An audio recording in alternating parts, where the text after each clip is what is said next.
France किसी ने बड़ी खूबसूरती से कहा है कि जब तक आप प्रॉब्लम्स पर ध्यान दोगे तब तक प्रॉब्लम्स बढ़ेगी और जब आप सॉल्यूशन पर ध्यान दोगे ना तो प्रॉब्लम अपने आप सॉल्व हो जाएगी क्योंकि इस दुनिया में ऐसी कोई समस्या नहीं जिसका कोई समाधान नहीं। हाय फ्रांस, मैं हूँ आपके साथ एक मीरा। चलो आज कुछ नया सुनते हैं। एक बार क्या होता है, एक राजा होते हैं, बहुत ही दयावान राजा होते हैं। उनका बहुत ही अच्छा साम्राज्य, विस्तृत साम्राज्य था। प्रजा बहुत सुखी थी, लेकिन उन राजा के 100 पुत्र थे। अब राजा को ये समझ में नहीं आ रहा कि उत्तराधिकारी किस राजकुमार को बनाया जाए, क्योंकि एक पिता अपने सभी पुत्रों से समान प्रेम करती है। तो राजा अपने 100 पुत्रों से बराबर प्रेम करती थी। समझे ना, नामुमकिन था कि किसे राजा बनाया जाए, कौन सा राजकुमार योग्य। तो राजा ने एक उपाय सोचा, प्रजा में ऐलान कर दिया कि आपको कल सुबह आपके नए राजा से मिलवाया जाएगा। प्रजा भी बहुत खुश हुई कि हमें पता चलेगा कि हमारे होने वाले राजा कौन है। तो होता क्या है कि राजा एक बहुत बड़े भोज का आयोजन करते हैं। तो वहाँ पे सभी राजकुमारों को बुलाया जाता है, 100 राजकुमार आते हैं। तो वहाँ पे बहुत ही 56 पकवान से बने हुए थाल सजाए जाते हैं और रख दिए जाते हैं। राजा महल के अंदर जाकर एक झरोखा होता है जिसमें से देख रहे होते हैं। तभी भोजन की थालियाँ रखी हुई राजकुमार पधार चुके होते हैं। तभी कुत्ते, जो शिकारी कुत्ते होते हैं, उन्हें छोड़ दिया जाता है। राजकुमार, अफरा तफरी मच जाती है उन सब में। कोई मतलब कुछ समूह बनाकर शिकार के लिए निकल जाते। जो कुत्ते थे उनका शिकार करने के लिए कुछ वहां से निकल जाते। ऐसे ही चल रहा था। ये सब समाप्त होने के बाद राजा ने सभा में ऐलान करवा दिया कि हमने अपने राजकुमार को उत्तराधिकारी चुन लिया है। और सभा में कह दिया कि आपके होने वाले राजकुमार का आपके सामने ऐलान कर दिया जाएगा। तो सभा भी बड़ी हैरान हुई। राज्य पूरा हैरान हुआ कि अचानक से राजा ने इस भोज में पता कैसे लगाया कि होने वाले राजकुमार है कौन। लेकिन राजा तो फैसला कर चुके थे। दूसरे दिन सभा बुलाई जाती है। जनता भी बहुत बेकरार थी सुनने के लिए कि हमारे राजा कौन है। तो राजकुमार थे, उन सबसे पूछा जाता है, जो ज्येष्ठ पुत्र होते उन राजकुमार से पूछा जाता है कि बताइए राजकुमार, आपने कल भोजन किया। तो राजकुमार कहते कि नहीं पिताश्री, मैंने भोजन नहीं किया। पर मैं कैसे करता, शिकारी कुत्ते आ गए थे और हमारे ये कर्मचारी जो नौकर होते हैं, मंत्री भी बहुत, सैनिक और सेनापति भी बहुत निकम्मे है। इन्होंने शिकारी कुत्तों को आने दिया, रुका भी नहीं। आगे एक एक करके सभी राजकुमारों से पूछा। जो कुछ कहते कि मुझे तो डर लगता था कुत्तों से, मैं चला गया वहां से निकल के। धीरे धीरे यूं ही कर्म चलते एक राजकुमार की बारी आती है जिसका नाम होता है शांतनु। तो राजा उससे पूछते हैं कि पुत्र, आपने भोजन किया। तो कि हाँ पिताश्री, मैंने भोजन किया और भोजन बहुत ही स्वादिष्ट था। तो राजा कहते कि बताइए सभा को, आपने भोजन कैसे किया, क्योंकि शिकारी कुत्ते वहाँ पे आए हुए थे, वो भोजन कर रहे थे। आप कैसे कर सकते हो वहाँ पे भोजन, वो भी शिकारी कुत्तों के साथ। तो राजकुमार जवाब देते कि हाँ पिताश्री, वहाँ पे 100 थाल थे, उनमें से एक थाल मैंने अपने आगे रखा।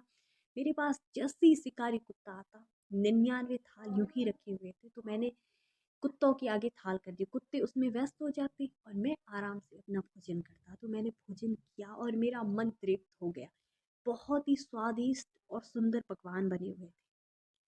मुझे बहुत खुशी हुई भोजन करके। तो राजा सभा में ऐलान करते हैं कि आपके नए राजा और आप मेरे होने वाले उत्तराधिकारी और आपके नए राजा है आज से शांतनु। तो एक छोटी सी कहानी हमें बहुत बड़ी शिक्षा देती। कभी कभी होता है ना, जैसे कि बाकी सब राजकुमार थे, कोई किसी ने सोचा शिकार कर ले, किसी ने सोचा कि भाग जाते, डर लग रहा। अब देखो वहाँ पे सिचुएशन हमारी लाइफ में बिल्कुल ऐसी सिचुएशन होती है। हम स्टूडेंट हैं, तो हमें मान लो कभी हम पेपर देने जाते हैं, हमें सारा पेपर आ रहा है, लेकिन टाइम टाइम का ध्यान रखना होता है। और लिखने पे भी ध्यान, सारी क्वेश्चन है वो अटेंड करनी है, टाइम का भी ध्यान रखना है और याद है। मतलब तीनों चीज़ों को सम्मिलित होना चाहिए। अब किसी को सवाल नहीं आ रही तो टाइम का ध्यान कैसे रखेगा। एग्ज़ाम के टाइम हमें निर्णय कैसे लेना होता है कि अब ये सारे क्वेश्चन हैं, हमें अटेंड करनी है इतने, तो एक क्वेश्चन के लिए इतना टाइम लगे, हमें सभी आ रहे हैं। इस क्वेश्चन को यदि हम एक क्वेश्चन को या इस क्वेश्चन को इतना टाइम देंगे तो ये लगभग पूरा पेपर सॉल्व हो जाएगा। तो उस टाइम है ना, दिमाग, टाइम और हाथ सबका एक समायोजित या सबका एक, जैसे कह सकते हैं, समन्वय बनाकर काम करते हैं। बिल्कुल वैसा ही होता। उस टाइम शिकारी कुत्ते छुड़े हुए थे, अब वो सोच रहे कि शिकार करें, लेकिन टाइम वही था भोजन का। यदि शिकार के लिए निकल जाते फिर थाल नहीं मिलेंगे भोजन के। भोजन तो राजकुमारों को मिलेगा, लेकिन जिस कंपटीशन, जिस के लिए आयोजन किया गया है वो सब नहीं होगा। तो उस टाइम क्या किया जा सकता? अब राजकुमार को पता था कि सभी कुत्तों का शिकार तो किया नहीं जा सकता, तो क्यों ना आराम से भोजन किया जाए। अब भोजन आराम से करने के लिए क्या उपाय किया जाए? तो फिर दूसरे राजकुमारों की थाल उस कुत्ते के उन कुत्तों के आगे कर दी। तो कभी कभी है ना, हमें दंड नीति से काम लेने से ज़्यादा दिमाग से काम लेना ज़रूरी होता। और पता है, वो 80 और 20 का जो फॉर्मूला चलता है, बिल्कुल वैसे ही कि हमारे पूरे विश्व में लगभग 5% लोग ऐसे हैं जो दिमाग से काम करते हैं। बाकी सब, हम है ना, बहुत हाथ से काम करते हैं। जैसे मेहनत कर्मचारी बहुत करते हैं, लेकिन पैसे सबसे ज़्यादा कौन कमाता है? ऑनर या मालिक। वो माइंड से काम करते हैं, बहुत काम करते हैं, लेकिन माइंड से। हम हाथ से मेहनत करते हैं। अब देखो, हम यदि कोई या नहीं, मतलब फावड़ा कुछ भी लेकर हम धोरे, कोई धोरा टीला बालू का स्तूप होगा, उसकी रेत हटाएंगे, वहाँ पे कोई काम नहीं है, तो वो रेत हटाने का कोई फायदा नहीं है। और वही यदि टीला बालू का स्तूप है, जहाँ रोड बनेगी, हम वहाँ से रेत हटाएंगे तो वो काम आएगा। मतलब सही मेहनत करना ही एक, कहते हैं कि मेहनत करो। सिर्फ मेहनत करने से कुछ नहीं होता, सही दिशा में मेहनत करो। आपको बनना डॉक्टर है और आप मेहनत किसी और क्षेत्र में कर रहे हो, तो वो मेहनत किस काम आएगी? जिस क्षेत्र में जाना है उन सबको। अब हम देखते हैं कि टॉप टॉपर होते हैं, जो टॉप करते हैं, उनसे पूछा जाता है कि आपने कैसे पढ़ाई की, तो वो अपना मैनेजमेंट बताते हैं।